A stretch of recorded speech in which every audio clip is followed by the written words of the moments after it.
Olá, meus queridos amigos, companheiros de jornada em nosso canal no YouTube. Aqui estamos mais uma vez para apresentar subsídios às lições da revista Betel Dominical, estudada nas escolas bíblicas dominicais das Assembleias de Deus vinculadas ao Ministério de Madureira em todo o Brasil e em grande parte do mundo. Terminamos recentemente o segundo trimestre e semana passada demos entrada no terceiro trimestre, que cobre os meses de julho, agosto e setembro. O comentarista deste trimestre é o bispo Abner Ferreira.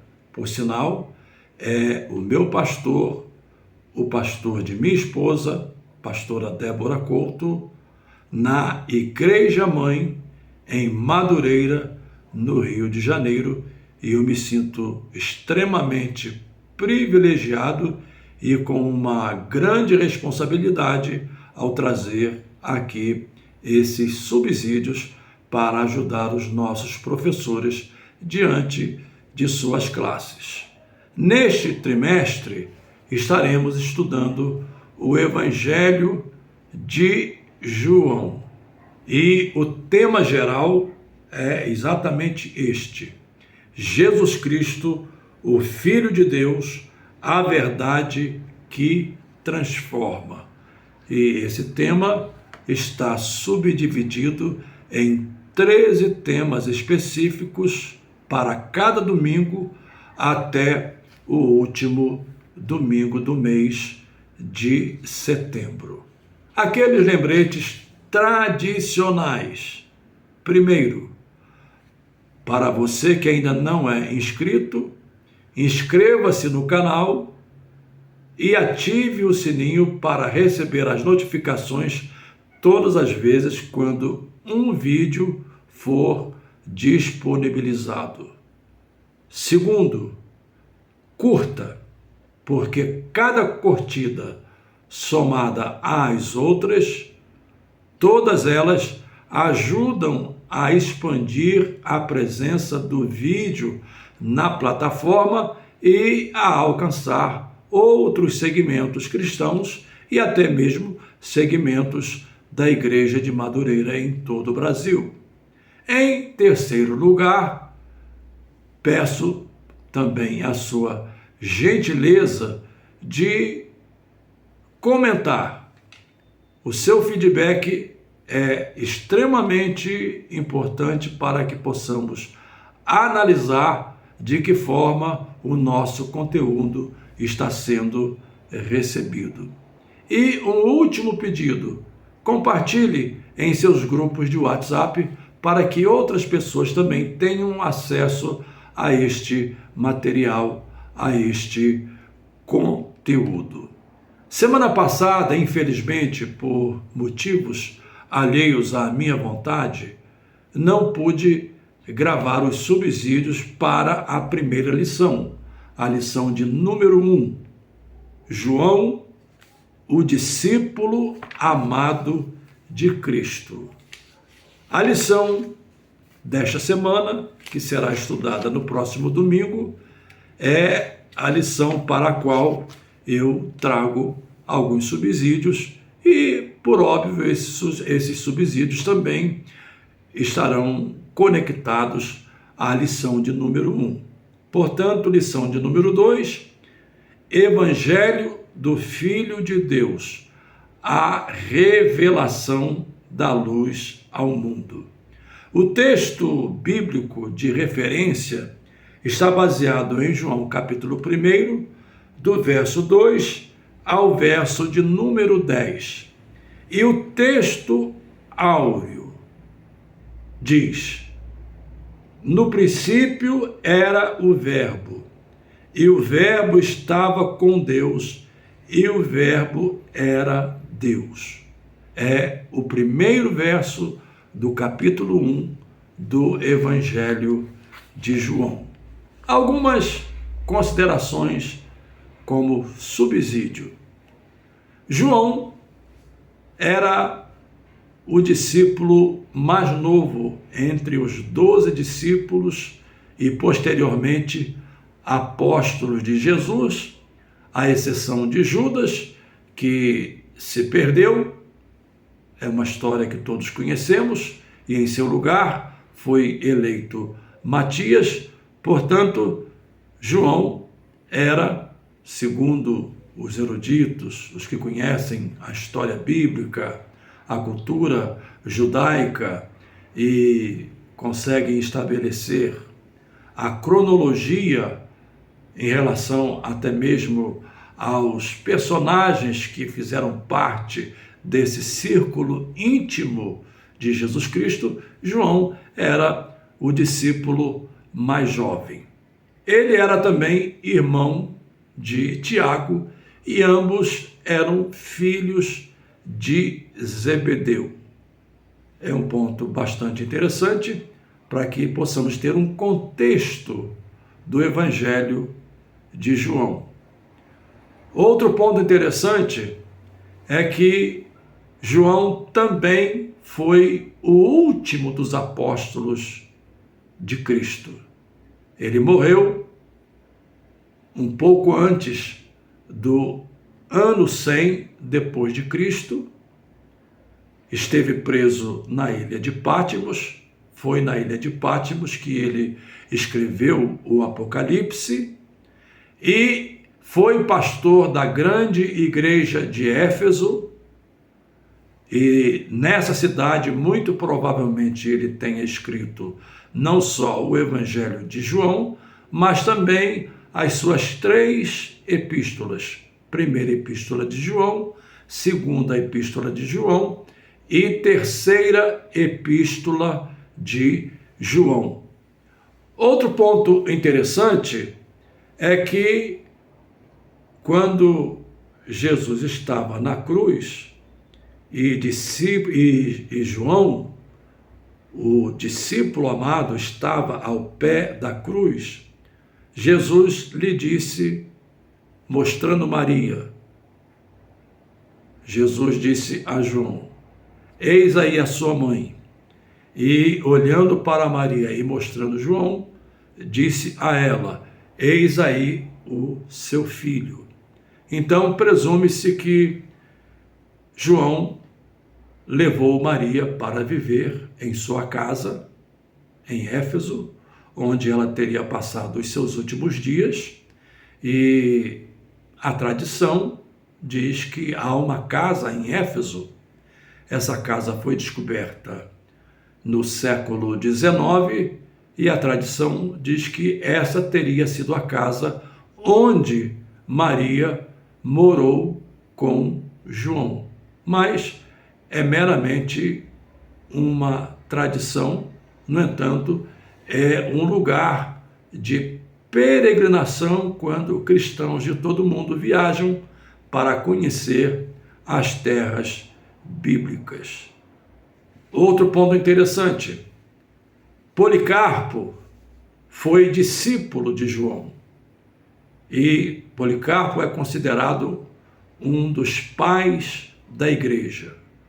Pais da igreja foram aqueles líderes que sucederam os apóstolos, por isso eles são chamados de pais da igreja. Policarpo foi, portanto, um discípulo de João, inclusive foi martirizado por amor a Cristo, mas ele bem representou o seu líder, o seu mentor, o seu guia, o apóstolo João, quando deu a sua própria vida por não negar o nome do Senhor Jesus Cristo.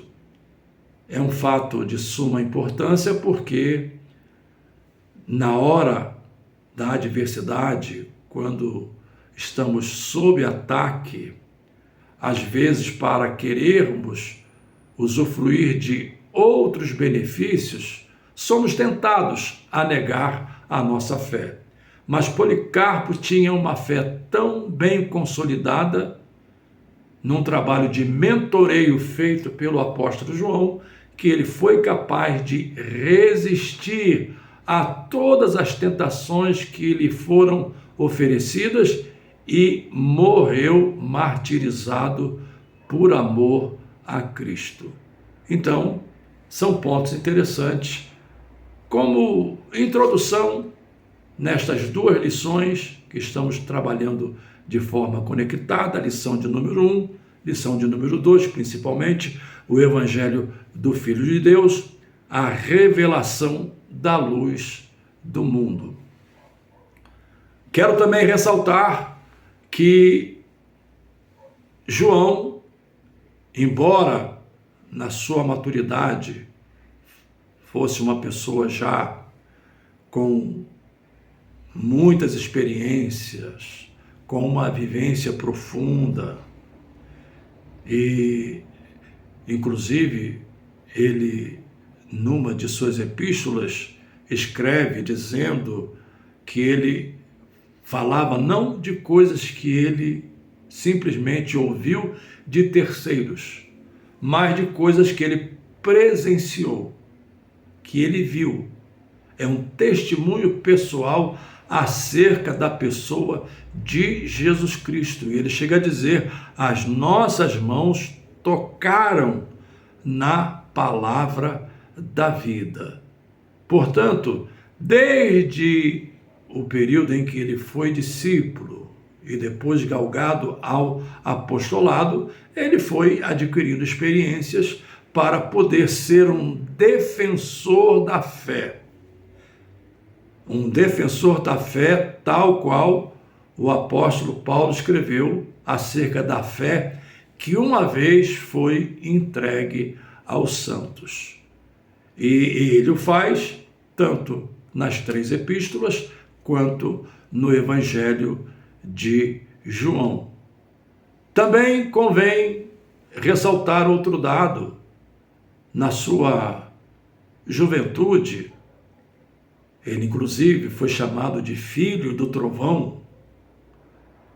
Teve algumas atitudes, digamos, imaturas, como, por exemplo, pedir que o Senhor permitisse a eles, os discípulos. Jesus os enviou, digamos, como uma comitiva avançada para providenciar pousada para Jesus em Samaria, e eles foram rejeitados. Ninguém quis lhes ouvir ou lhes atender. Eles então disseram: Senhor, se quiseres, nós podemos pedir fogo do céu para destruir essa gente má. E a resposta você conhece. Outro episódio interessante está registrado em Marcos e também registrado em Mateus, é quando ele e Tiago pedem a Jesus que, quando ele estiver assentado no seu trono, permita que eles se assentem, um à direita e outro à esquerda de Jesus. Esse pedido parece que foi reforçado pela mãe de Tiago e João, porque em Mateus se registra que a mãe dos filhos de Zebedeu, portanto a mãe de Tiago e João, teria feito também esse pedido a Jesus. E aqui entra um ponto bastante interessante nessas preliminares, no subsídio de hoje, é em relação aos 4 evangelhos.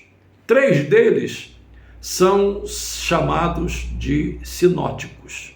E eles são chamados de sinóticos porque eles se assemelham entre si e narram praticamente os mesmos episódios, só que sob óticas distintas. Os chamados sinóticos são Mateus, Marcos e Lucas. São chamados de sinóticos. João adota uma linha distinta, tratando até de outros episódios, mas eventualmente também aborda episódios que estão narrados nos outros 3 evangelhos. E provavelmente pode ser que os seus alunos perguntem sobre a diferença entre narrativas. por exemplo, enquanto Marcos fala que Tiago e João pediram a Jesus que permitisse que eles se sentassem à direita e à esquerda de Cristo quando este se assentasse em seu trono, em seu reino, Mateus já diz que foi a mãe dos filhos de Zebedeu. E, eventualmente, essas diferenças podem soar para os que menos compreendem a Escritura, essas diferenças podem soar como contradição. Na verdade, não temos contradição alguma. O que temos são óticas distintas pelas quais cada evangelista narrou os episódios da vida de Jesus, querendo dar ênfase a determinado aspecto que para esse evangelista, que para esse autor era mais importante do que outros pontos. Então isso explica, por exemplo, o fato de em um evangelho termos um cego de nascença, em outro evangelho termos 2 cegos de nascença, é apenas uma questão de ótica e não de contradição. É interessante a gente tratar desse ponto, porque geralmente são questões usadas para tentar descredibilizar a Escritura. Mas deixe-me exemplificar. Se eu pedisse a 3 pessoas, neste momento, que fossem ao centro da cidade onde eu moro, Teresópolis, e fizesse a cobertura de um evento, vamos pensar aqui que possa estar havendo um evento em nossa cidade e que esse evento mereça uma cobertura jornalística. O que é que ocorreria? Cada uma dessas pessoas escreveria sob a sua ótica. Ela não conseguiria abarcar todas as informações e ela traria as informações que achou relevantes para a sua notícia, para a sua narrativa, enquanto as 2 outras pessoas certamente terão narrativas com pequenos detalhes que soarão diferentes da narrativa da primeira pessoa, embora no conjunto elas tratem do mesmo evento. Estou apenas usando uma ilustração que é muito comum ocorrer, principalmente no meio jornalístico. Eu sou jornalista, é o meio onde exerci parte da minha vida profissional e é muito comum que isso ocorra em notícias escritas por diferentes jornalistas e publicadas em diferentes jornais. Então esse é um ponto interessante porque isso poderá surgir em sua aula, não só neste domingo, mas também nos próximos domingos até o final do trimestre. Temos os sinóticos, que são Mateus, Marcos e Lucas, e João, que tem uma escrita própria com episódios distintos e, eventualmente, alguns episódios que foram também tratados nos outros 3 evangelhos. Quero também acrescentar um outro dado bastante interessante. Qual é o propósito do Evangelho de João? O próprio título da lição de hoje já define: Evangelho do Filho de Deus, a revelação da luz ao mundo. Deixe-me tomar aqui um pouquinho de água, porque eu estou com problema de rinite alérgica.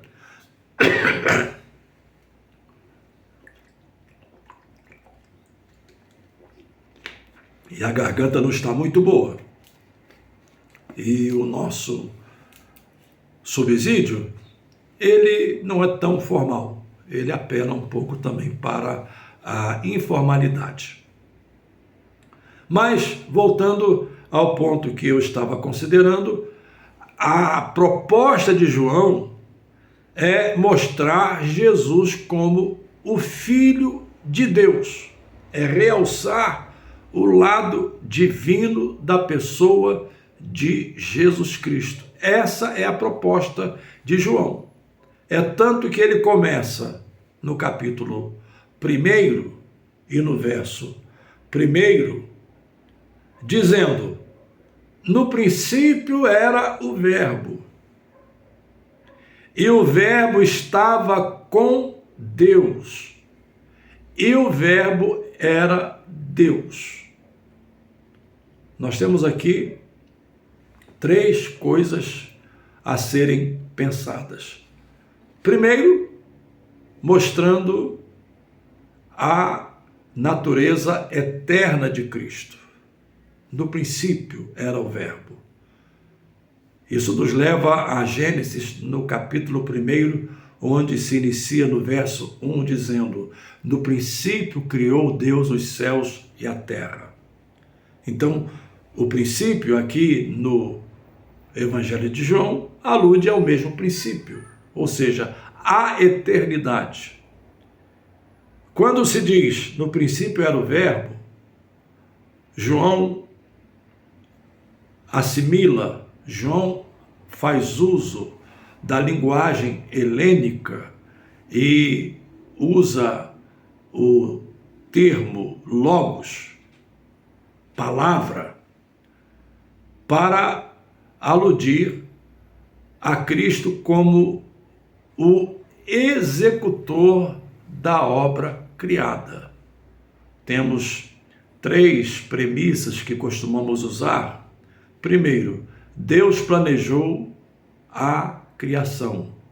Segundo, Jesus executou a criação. E terceiro, o Espírito Santo deu vida à criação. Então o texto diz: no princípio era o Verbo, e o Verbo estava com Deus. Então a segunda frase faz distinção entre Deus Pai e Deus Filho. E aí entramos na terceira frase, que identifica o Verbo como o próprio Deus, quando diz: e o Verbo era Deus. Ou seja, já no verso 1, sem tergiversação, sem rodeios, sem tentar argumentar, João simplesmente define Jesus como não só o Filho de Deus, mas o próprio Deus. Esse é um ponto bastante interessante. Outro ponto que eu gostaria também de destacar é que, se você olhar cada capítulo do Evangelho de João, você perceberá que nesses capítulos aparecem metáforas que identificam a pessoa de Jesus. Por exemplo, aqui já lemos o verso 1 do capítulo 1. Ainda neste mesmo capítulo, temos a menção a João Batista. Houve um homem enviado de Deus, verso 6, houve um homem enviado de Deus, cujo nome era João. Verso 7, este veio para testemunho, para que testificasse da luz. Que luz é essa? É exatamente o tema da lição, a revelação da luz do mundo.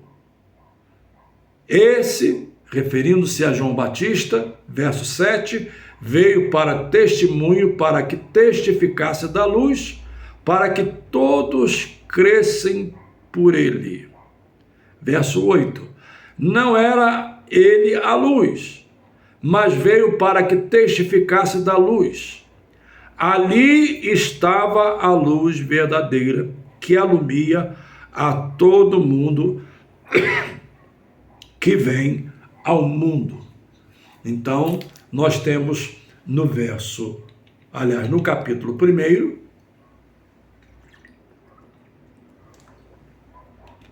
Jesus como verbo divino e Jesus como a luz do mundo.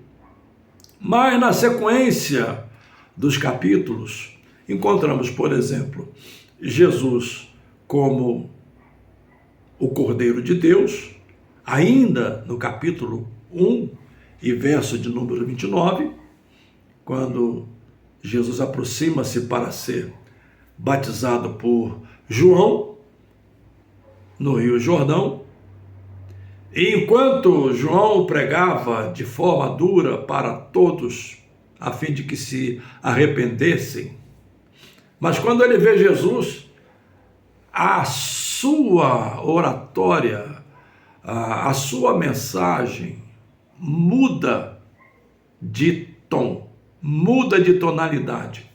Ele diz: eis aí o Cordeiro de Deus que tira o pecado do mundo. E aí nós vemos aquele diálogo entre João e Jesus, João dizendo: eu careço ser batizado por ti, e não eu batizar a ti. E Jesus lhe responde dizendo: convém, para que se cumpra toda a justiça. E no ato do batismo nós temos ali a figura imagética, é a melhor expressão que eu tenho, a figura imagética para a Trindade divina. O Pai dizendo: este é meu Filho amado, referindo-se ao Filho que está nas águas do batismo. E o Espírito Santo descendo sobre ele na forma corpórea de uma pomba. Portanto, no ato do batismo de Jesus, o Cordeiro de Deus, temos o Pai, o Filho e o Espírito Santo presentes, dando, digamos, legitimidade ao batismo, mas não só ao batismo, mas à pessoa de Jesus como o enviado da Trindade Santa para cumprir o propósito de levar sobre si os nossos pecados. Por isso João disse: eis aí o Cordeiro de Deus que tira o pecado do mundo. Eu poderia continuar aqui citando outras imagens que realçam a figura de Jesus como Filho de Deus. Por exemplo, no Evangelho de João, ele é apresentado como a porta, ele é apresentado como o pão da vida, ele é apresentado como a água da vida, ele é apresentado como a videira verdadeira, E eu poderia continuar aqui numa sequência de outras imagens do Evangelho de João, mas vou fazê-lo à medida que avançarmos nos próximos comentários. Para a lição de hoje, esses são suficientes. Por exemplo, lá em João capítulo 11, ele é a ressurreição e a vida, quando temos o episódio da ressurreição de Lázaro, episódio descrito no capítulo 11 de João. Em suma, voltando ao título, a proposta do Evangelho de João é essa: apresentar Jesus como Filho de Deus, a revelação da luz ao mundo.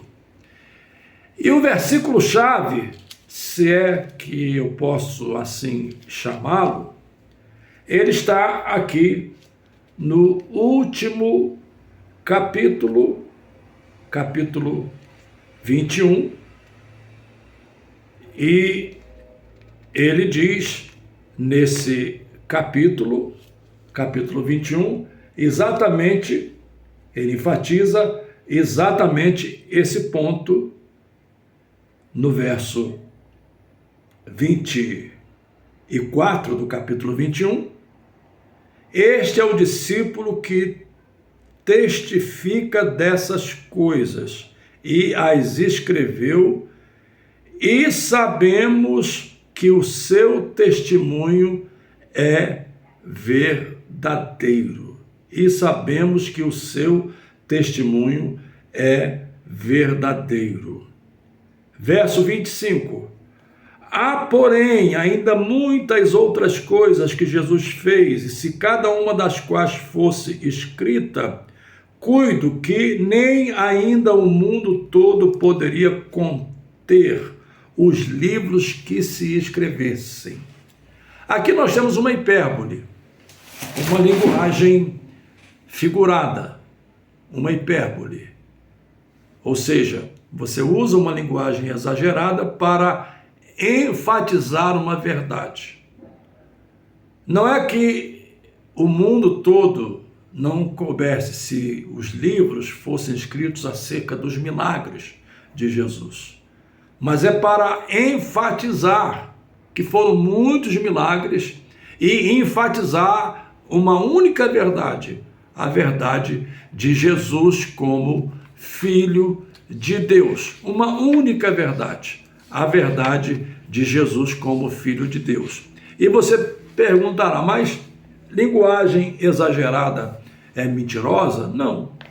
A linguagem exagerada é uma figura de retórica que existe em todos os idiomas. Vou lhe dar um exemplo. Se você chegar hoje para a sua esposa ou para o seu esposo e lhe falar, olha, amanhã eu vou sair e vou chegar muito tarde em casa porque eu tenho 1001 coisa para fazer. Você está mentindo? Não. Mas se você for pensar na frase de maneira literal, seria uma mentira, porque ninguém é capaz de fazer 1001 coisa em um dia só. Por mais que esteja ocupado, ninguém é capaz de realizar 1001 coisa num dia só. Então, essa é uma figura de retórica, uma linguagem exagerada para dizer que você vai estar amanhã o dia todo imensamente ocupado. Então, o uso dessas figuras, o uso desses recursos linguísticos é comum na Escritura e o apóstolo João não é diferente. Ele faz uso dessa figura para enfatizar uma presença atuante, uma presença consistente de Cristo como o Filho de Deus. E esse é o propósito do seu evangelho, apresentá-lo como o Filho de Deus, ou seja, a revelação da luz ao mundo. Na próxima semana, estaremos estudando a lição de número 3, que tem por título Rejeição e Oposição. Nada impediu a missão do Filho de Deus. Muito obrigado pela sua atenção e aquele lembrete tradicional. Inscreva-se no canal, ative o sininho para receber as notificações. Se você ainda não é inscrito, curta, e não somente curta, mas na medida do possível também comente, para que possamos interagir. Até a próxima semana, se Deus quiser.